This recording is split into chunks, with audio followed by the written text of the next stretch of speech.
They told you to chase success, to build a life that looked good on the outside. And so you did.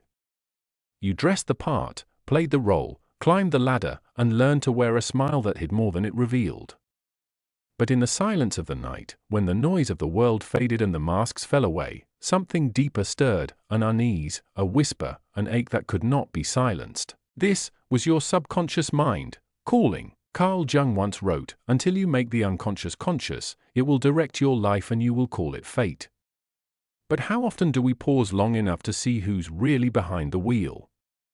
How many of our choices are truly ours, and how many are ghosts, ancient voices echoing through our bloodlines, our culture, our childhoods? You were not born to be a stranger to yourself.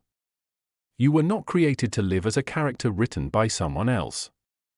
Yet most people move through life like sleepwalkers, unaware that the life they are living is merely a shadow of what it could be. They decorate the walls of a prison they've mistaken for home. The subconscious does not speak in words. It speaks in symbols, dreams, patterns, desires. It is the artist behind your intuition, the architect of your instincts, the silent sculptor shaping your every decision. And yet, we fear it. We bury it. We deny its power because facing it would mean facing everything we've locked away, every pain, every doubt, every version of ourselves we were told not to be. But hiding does not mean healing. Repression is not redemption. And the longer you ignore what is buried, the louder it knocks. The anger that erupts at the wrong time. The fear that paralyzes opportunity. The self-sabotage that masquerades as humility. These are not failures of will. They are messages from the depths. Jung knew this. He lived it. He faced the mirror of his own unconscious and saw not only darkness but meaning.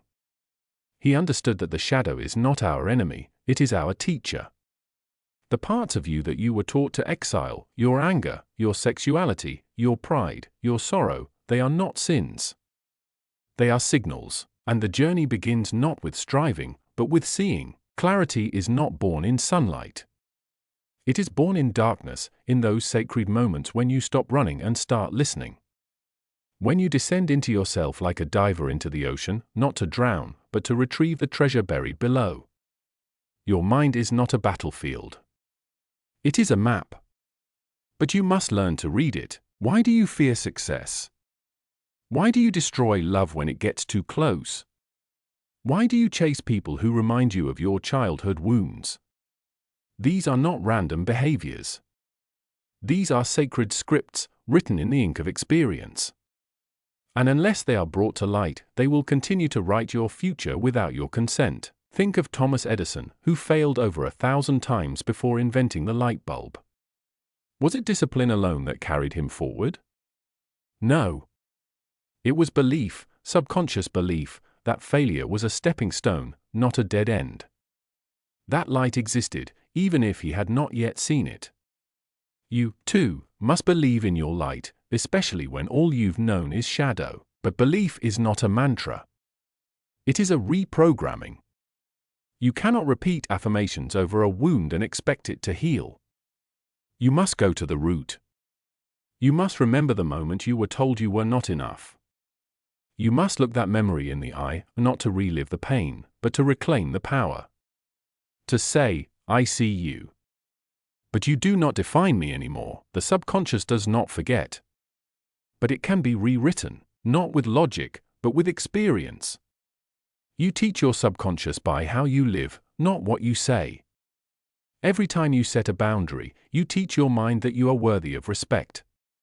Every time you show up for yourself, even when afraid, you teach your nervous system that safety exists within you. That is how the programming changes, not overnight, but breath by breath, choice by choice. There is no shortcut here. This is not about hacks or hustle. This is about becoming radically honest with yourself. This is about stripping away everything you were told you had to be, so you can become everything you already are. The vision you hold for your life is not wishful thinking.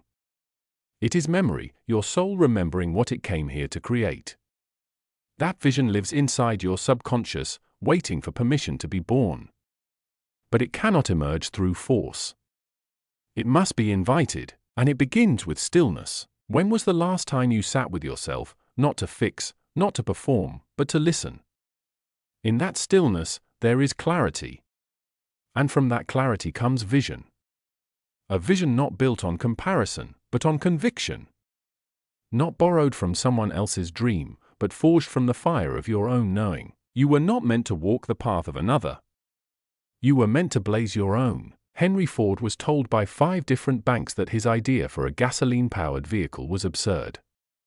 Imagine if he had believed them. The Ford Motor Company would not exist. He did not need everyone to believe in his vision. He needed only himself. Because vision is not consensus. It is calling. And your subconscious already knows the way, but vision without discipline is a fantasy. The subconscious does not respond to inspiration alone. It responds to repetition. It asks, will you show up even when no one claps? Will you keep walking even when the path is fogged in self-doubt? Will you dare to believe in yourself before the evidence appears? This is the real work. The silent, invisible, unglamorous process of becoming. Discipline is not punishment. It is devotion. Devotion to the version of you that is not here yet, but already watching, waiting. The one who knows that every sacrifice, every lonely night, every battle with resistance is not in vain. Because greatness is not born in moments of ease. It is carved in the fire of persistence. Edison did not fear the 1,000 failures, because he saw them as progress. Jung did not run from the chaos of the unconscious, he stepped into it and found meaning. You, too, must descend. You must dare to believe that your mind is not a prison, it is a key. But you must learn to use it. There will be days when doubt wraps around your spine like ice. When your past knocks at the door and asks to be let back in. When the world tells you to shrink to fit its mold. On those days, you must remember, the subconscious mind listens most when you act against your fear. When you do the thing you were sure you could not do. That is how you become free. You are not here to be perfect. You are here to be whole. Wholeness is not a polished image. It is the integration of your many selves, the dreamer, the skeptic, the wounded child, the quiet warrior. All of them deserve a seat at your table. Not so they can control you, but so they can be healed, seen, heard. That is the beginning of real transformation, not the suppression of what is uncomfortable, but the embrace of what is true. And when you walk that path, not once, but over and over again, you do not just change your life. You change the future. You become a pattern breaker. A lineage liberator. A whisper in the ears of generations yet to come, it is safe to become yourself. There is something sacred in the one who keeps walking through the fog, not because they have all the answers, but because they've made peace with not needing them. In that surrender, a new clarity emerges, not the kind that comes from logic, but the kind that rises from your bones. The knowing that you were meant for something more than survival. That deep within your subconscious is a blueprint, not of who you were told to be, but who you truly are. And yet, the path is not linear. You will fall back into old patterns. You will repeat mistakes. You will find yourself facing the same lessons dressed in different clothes. This is not failure. This is the spiral of becoming. Growth is not a straight line. It is a dance. A rhythm between forgetting and remembering, losing and reclaiming, breaking and building. In those moments when it feels like you've returned to square one, I want you to remember, the subconscious mind doesn't punish. It protects. It reverts to what is familiar because it believes it's keeping you safe. Your job is not to destroy your patterns. Your job is to understand them. Ask yourself, what am I protecting myself from?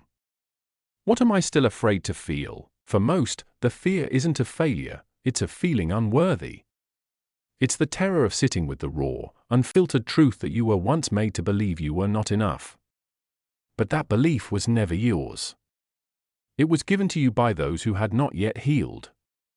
And now, you stand at the edge of a decision, to continue carrying their wound or to begin writing your own story. Nietzsche once said, "He who has a why to live can bear almost any how." Your why is buried beneath your fears. It lives in the quiet pulse of your longings. The life you ache for in your most private moments, that is the compass. But don't look for it in the noise. Look for it in the silence, in the in-between, in the questions that wake you up at night. Your subconscious knows your purpose, but it does not shout. It waits. Waits for you to become quiet enough, brave enough, still enough to listen. And once you begin to hear it, you will feel it everywhere, in the tightening of your chest when something is misaligned, in the expansion in your ribs when you speak the truth, in the pull toward what once terrified you but now feels like home. That is your internal compass reawakening. That is your subconscious leading you back to yourself. But the voice of the subconscious is often drowned by another, the voice of the world. The voice that says, be realistic. Stay small. Play safe. These voices are not truth. They are echoes of others' limitations. You were never meant to fit inside a life that denies your soul's architecture. You were meant to stretch, to risk, to create something that has never been seen before, and creation is messy. It does not always look like progress. Sometimes it looks like doubt. Sometimes it looks like starting over. Sometimes it looks like nothing at all, like stillness, like silence, like waiting in the dark. But in that darkness, things grow. Roots deepen. Identity forms. And slowly, invisibly, the person you are becoming begins to rise. Adaptability is not about changing who you are. It's about letting go of who you no longer need to be. You are not a fixed entity. You are fluid, evolving, learning. The subconscious is malleable. It learns from everything. Every failure. Every heartbreak. Every closed door. And the ones who thrive are not the ones who avoid pain, they are the ones who turn pain into instruction. Who look into the mirror of their suffering and say, "What are you here to teach me?" There is wisdom in every wound. But only if you are willing to sit with it, to ask why. To feel what you once numbed. To grieve what you never gave yourself permission to mourn. And in that process, something miraculous happens. The subconscious begins to trust you. It no longer needs to protect you through self-sabotage or fear. It no longer needs to hold back your power. Because it knows you are finally ready to hold it, you become not just a thinker, but a transformer, and in that transformation, you awaken something ancient, something that has lived in every mystic, every prophet, every visionary who dared to live from the inside out. You become like Jung, like Lincoln, like those who were not afraid to stand alone in truth, even when the world offered them a throne made of lies. Jung did not become who he was by following a path. He became by forging one, through the wilderness of his unconscious, through the fires of his own contradictions. And he did not emerge unscarred. He emerged whole. That is the invitation of your subconscious, not to be perfect, but to be real. To integrate.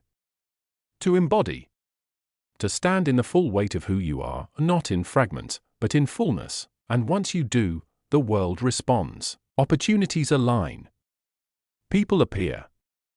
Patterns shift. Not because you force them to, but because you became aligned with your inner truth. The world mirrors the subconscious. Change the inside, and the outside begins to move. But do not chase outcomes. Chase integrity. Live a life that is in resonance with your values. Speak what you mean. Love without armor. Stand for something even when it costs you comfort. The subconscious does not speak the language of goals. It speaks the language of alignment. And the more you live in integrity, the more power you have to shape your reality. This is not magic. This is psychology. And it has been known for centuries. The great mystics spoke of the soul. The scientists speak of neural pathways. The shamans speak of energy. The language may change, but the truth remains: your mind is not separate from your destiny. It is the soil in which it grows. You do not need to be fixed. You need to be remembered. You need to return, not to the version of you shaped by survival, but to the version of you forged in truth. The one who existed before the world told you who to be. That version still lives inside you, buried beneath conditioning, waiting to be called forth. And the call begins now, not with a leap, but with a breath. A decision. A whisper to your own soul that says, I am ready to come home. And your subconscious will respond, not in a flash of light, but in the soft unfolding of self. In the small, sacred moments when you choose truth over comfort, presence over performance, wholeness over perfection, and slowly, the gap between who you are and who you were meant to be begins to close. And now, you find yourself in the thick of it, not in the realm of ideas or fleeting inspiration, but in the raw, gritty terrain of transformation, where discipline is no longer a punishment but a devotion. A vow you make each day, not to the world, not to your ego, but to your soul, because the real journey isn't about changing your life, it's about changing your relationship with life. With yourself. With time. With suffering. With purpose. You begin to realize that every act of discipline is an act of remembrance. Every morning you rise when the world still sleeps, every time you choose silence over distraction, every step you take without applause or recognition, these are rituals of becoming. Sacred movements in the unseen. The subconscious watches. It listens. And every time you act in alignment with who you're becoming, it carves a deeper groove in the mind. It says, this is who we are now, not the addict, not the saboteur, not the imposter, but the architect, the sovereign, the awakened. The old programs will resist. They will whisper through fatigue, through craving, through the comfortable pull of your past identity. You're not strong enough, they'll say. This is who you've always been. But they are echoes, just ghosts of what was. They have no power unless you believe them, and belief, true belief, is not blind faith. It's trust born from evidence. You gather that evidence every day you choose the difficult thing, the true thing, the thing that aligns with your inner compass. And slowly, that trust becomes unshakable. Because it's not built on theory. It's built on fire. On trial. On the sacred discipline of showing up for yourself, over and over, even when no one else sees. That is how you rewire the subconscious. Not through affirmation alone, but through embodiment. Through living as though you already are who you wish to become. This is the secret Jung pointed to again and again, not in textbooks, but in the way he lived. He dove into the unconscious not to escape life, but to understand how to live it with depth, with meaning, with full presence. He faced the abyss not for glory, but for integration. He knew that to bring light into the world, you must first make peace with your own darkness. That's what discipline does. It gives shape to the wildness within you. It makes space for the soul to speak, not in chaos, but in clarity, and with that clarity, a new power awakens. Vision, not just goals. Not just dreams. But vision, the ability to see with the inner eye. To glimpse what is possible before it exists. To trust in something invisible and yet utterly real. This is what sets the visionary apart from the dreamer, the ability to act on what they see. Vision is not about control. It's about alignment. The subconscious mind feeds on imagery, on metaphor, on symbols. It responds to what is emotionally charged. So when you hold a vision, not as a fantasy, but as a felt reality, it begins to organize your internal world around it. Your decisions change. Your boundaries harden. Your time becomes sacred. Because now, you're not just surviving, you're creating, and the world begins to rearrange. The people who used to pull you back will fall away. The habits that once numbed you will lose their grip. You'll find yourself speaking differently, moving differently, even thinking differently. Not because you're forcing it, but because the subconscious is aligning with the new pattern. It's learning that it is safe to evolve. This is where purpose begins to crystallize, not as something you find, but as something you become. You do not find your purpose like a coin on the sidewalk. You uncover it, layer by layer, through presence, through curiosity, through courage. It reveals itself in the work that brings you alive, in the pain that will not let you go, in the longing that keeps returning no matter how far you run. And it is always bigger than you. Purpose is not about personal success. It is about contribution, about impact, about becoming a vessel for something eternal. Jung knew this. He said, the privilege of a lifetime is to become who you truly are. And who you are is never just about you. It's about what moves through you when you finally get out of your own way. But to live from purpose requires a breaking of the illusion that you are small, that you are powerless, that you are merely the product of your past. You are not. You are the one who chooses. The one who creates. The one who can stare into the wreckage and still say, I will rise. This is not poetry. This is power, because once you tap into purpose, you cannot be stopped. You may be delayed. You may be knocked down. You may lose everything you once thought mattered. But you will not stop. Because the fire now burns from within. You are no longer pulled by motivation. You are driven by mission, and with mission comes a new rhythm, a cadence not defined by urgency or anxiety, but by devotion. You begin to measure your life not by speed, but by depth. Not by how much you do, but by how fully you show up. You move slower. But each step is thunder. Each breath is prayer. Each action is aligned with something higher. This is when gratitude begins to rise, not as a practice, but as a state of being. Because once you begin to live from your subconscious truth, everything becomes a teacher. Every setback becomes sacred. Every loss becomes a gift. Not because it doesn't hurt, but because you now understand its purpose. Gratitude is not a passive emotion. It is the ultimate rebellion. To look at a world designed to distract, to discourage, to divide, and still choose to give thanks. To still find beauty in the mundane. To still honor the breath, the sky, the soil beneath your feet. In that state of gratitude, the subconscious softens. It opens. It begins to rewire faster, more fluidly. Because it now exists in a state of trust.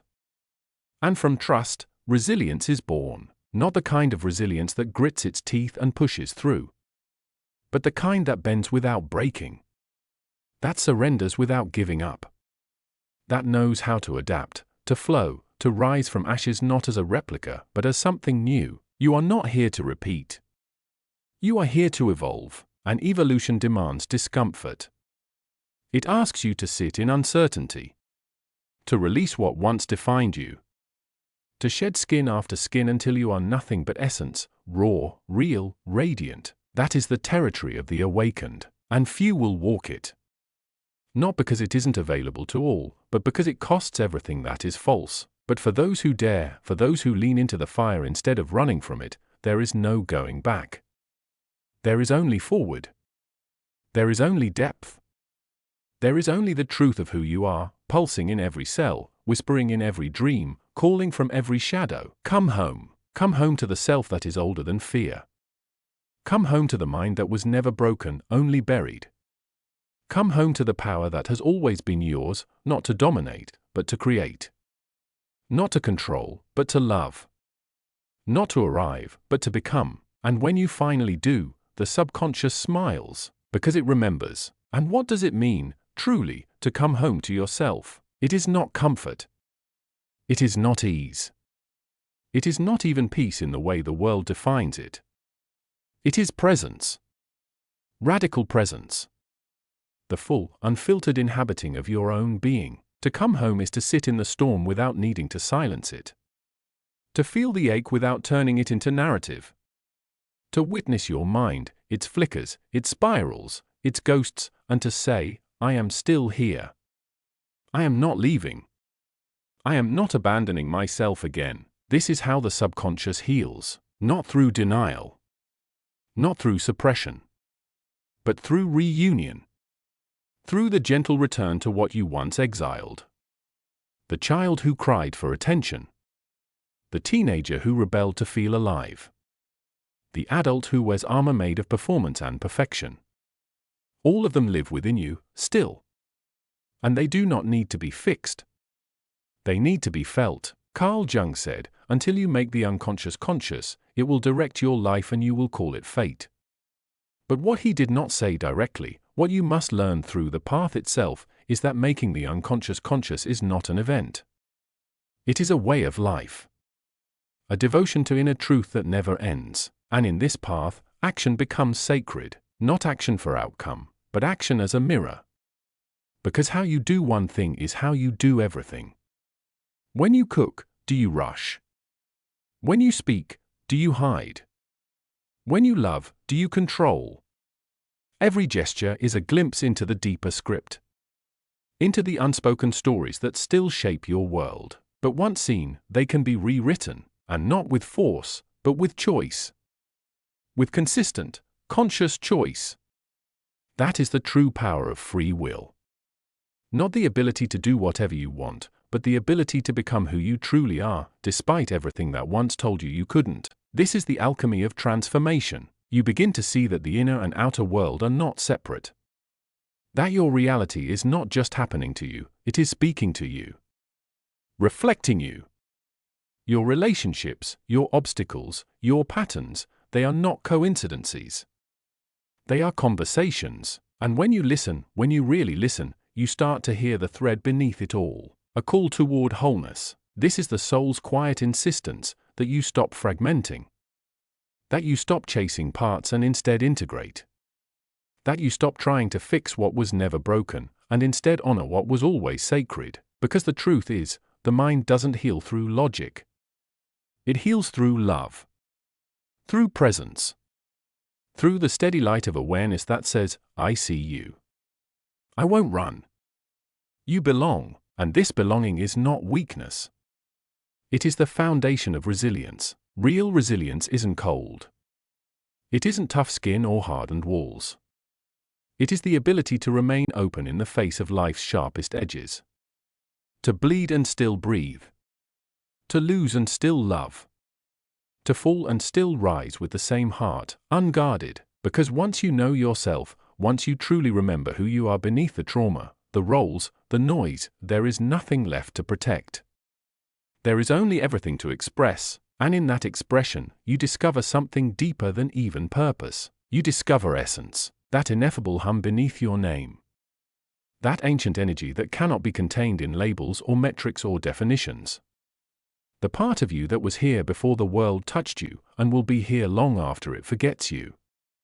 That is what you've been trying to return to all along. Not a version. Not an identity.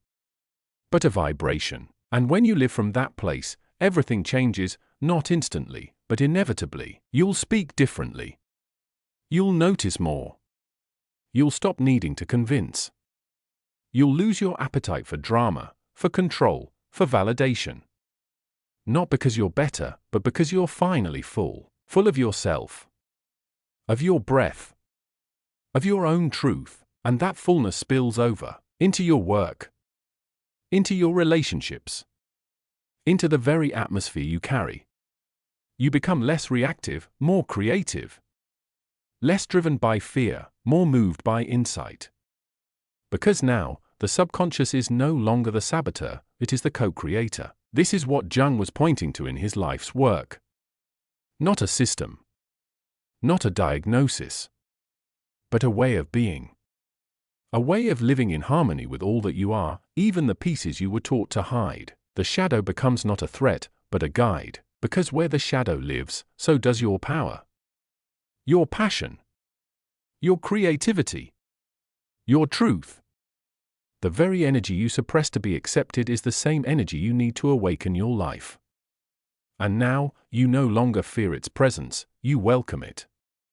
You listen to it. You dance with it. Because it, too, is you. This is wholeness, not perfection. Wholeness. The sacred holding of both the dark and the light. The chaos and the clarity. The wound and the wisdom. And in this holding, something miraculous happens. You become the mirror, not for who people think they should be, but for who they already are, beneath the mask. Your presence begins to awaken others. Not through advice, but through example. Through the silent, magnetic power of embodiment. And this is the final secret, that the subconscious does not only serve you. It serves the collective. Your healing is not isolated. Your awakening is not selfish. Every time you break a pattern, you make space for someone else to breathe. Every time you choose truth over comfort, you shake the ground others walk on. Every time you remember yourself, you remind the world of what's possible. You were never meant to be separate. The ego will tell you that you are alone in this. That your pain is unique. That your path is isolated. But the soul knows better. It knows that we are threads in the same tapestry. That every act of inner work is an offering to the whole. So you keep going, not because it's easy. Not because it's certain. But because it's sacred. You keep diving into the depths. You keep asking the hard questions. You keep showing up, raw, real, radiant. You walk the path not to arrive, but to become. Not to prove, but to embody. Not to find the light, but to remember that you are it. And the subconscious? It no longer needs convincing. It no longer needs to be tamed. It no longer needs to be feared. It simply reflects you, clear, unfiltered, aligned. And in its mirror, you see it at last, not the self you built to survive, but the self that was born to lead. Not from above, but from within. The world has waited long enough. Now it's your turn to rise. And so, there comes a moment, not marked by fireworks, nor applause, nor even a sense of arrival, but by silence. A deeper kind of silence. Not the absence of noise, but the presence of knowing. A moment when you look inward and no longer see a battlefield. No longer hear the endless wars between who you were, who you pretended to be, and who you thought you should become. You see only the truth, unadorned, unimpressed, unafraid. That is the final return, not to perfection, not to purity, but to presence. The kind of presence that doesn't need explanation. That doesn't ask for permission. That simply 'tis. And you realize everything the world told you to chase was never the destination. The money, the titles, the image, the applause, they were only symbols. Empty reflections of the meaning you were always meant to create within yourself. Because the truth is, the real wealth was never in becoming someone else. It was in unearthing the raw, unpolished brilliance of the one who's been buried beneath the performance, the child who once dreamed with clarity. The adolescent who once burned with rage. The adult who once broke, quietly, in the middle of a perfectly normal Tuesday. All of them, you. And all of them, sacred. When Jung walked the corridors of his own subconscious, he didn't walk with a sword. He walked with a lantern. He didn't go there to win, he went to listen. To converse with the voices the world told him to silence. And in those conversations, he found more than theory. He found the architecture of the soul. The blueprint of integration. And now it is your turn, not to imitate him, or anyone else, but to stand in your own unconscious and begin to speak. Not in the language of shame, but in the language of curiosity, of compassion, of courage. Yes, courage, because no journey is more dangerous than the one inward. And yet, no reward is greater. Because in that descent, into memory, into shadow, into silence, you do not lose yourself.